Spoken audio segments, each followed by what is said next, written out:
Hello guys, welcome back again to my channel, Sebasti. Today's video ay check natin yung ating speedometer ng ating motor kasi hindi siya nagana. Kaya guys, samahan nyo ako para malaman natin kung anong problema. Kaya guys, let's do this!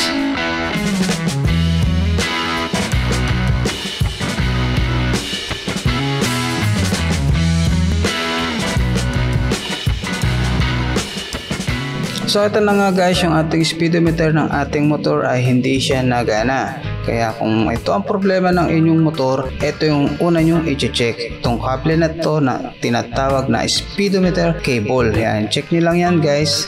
Then madali lang naman tanggalin to guys. Pihitin mo, paluwag. Then may makikita ka pang tornilyo dyan. Then ito yung pinaka parang grasa na to guys. Then ito, yan, medyo maluwag. Dapat hindi siya maluwag guys. Kaya kailangan na rin din natin i-check to lagi. Then ito, nabuksan na natin.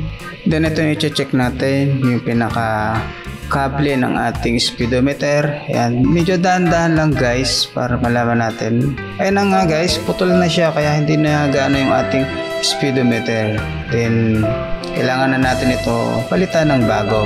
So bakit ba napuputol yung ating speedometer cable? So opinion ko lang guys, dahil nga sa katagalan na rin ng ating motor or yung pinakakable, nangyayari talaga na napuputol yung ating speedometer cable. At paano alagaan? Kailangan lagi nating ilulubricate yung ating kable or langisan. So paano natin matatanggal itong ating speedometer cable? Tanggalin natin itong ating front panel ng ating motor, then itong handle cover ng ating motor. Then sundan lang natin yung ating kable kung saan siya naka-connect. Then ito makikita natin sa pinaka speedometer ng ating motor. Ito yung pinaka tornilyo niya. Then tatanggalin natin yan. Di kaya ng ating kamay, gamit tayo ng tools.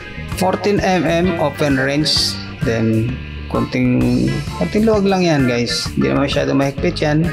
Then pag maluwag, kaya natin kamayin to guys. Ito na, maluwag na nga guys, kaya na natin hugutin. Dahan-dahan lang yung paghuhugot para hindi madama yung mga wire or ibang kable na sa ating motor. Then ito na nga yung speedometer cable natin, bagong bago. Ito yung part number niya. Then ang price nito ay 210 pesos.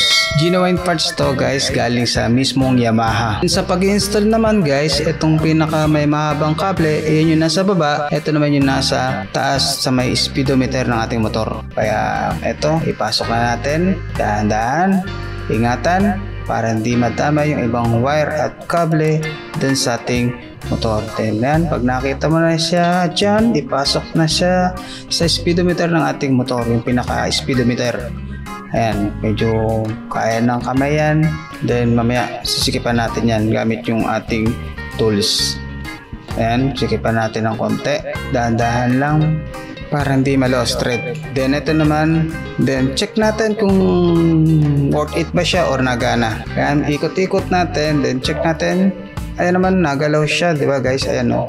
Ibig sabihin, walang putol yung ating kable. Isang way din yan para ma-check din natin kung okay yung ating kable ng ating speedometer. Then ito, lalagyan ko ng grease para medyo smooth yung ating kable para hindi maputol agad guys. Pero yan naman, medyo bago-bago yan, mayroon siyang lubricate yan sa loob. Then ito na nga, install na natin, ipasok na natin doon sa ating gearbox speedometer. Yan. Then ito rin guys, kung wala doon sa kable yung sira, may malamang dyan sa gearbox speedometer may problema. Pero wag naman sana kasi may kamahalan yan. Then pag okay na, eto, higpitan na natin guys. Yan. Medyo hinigpit ako muna. Tanggalin natin. Then gamit tayo ng tools. Ayan. Then sikipan natin. Okay? Ganyan lang kadali magpalit ng ating speedometer cable. Kaya kung gusto mo mag-DIY guys, wala kang gagastusin, bili ka lang ng speedometer cable, panoorin mo tong video na to.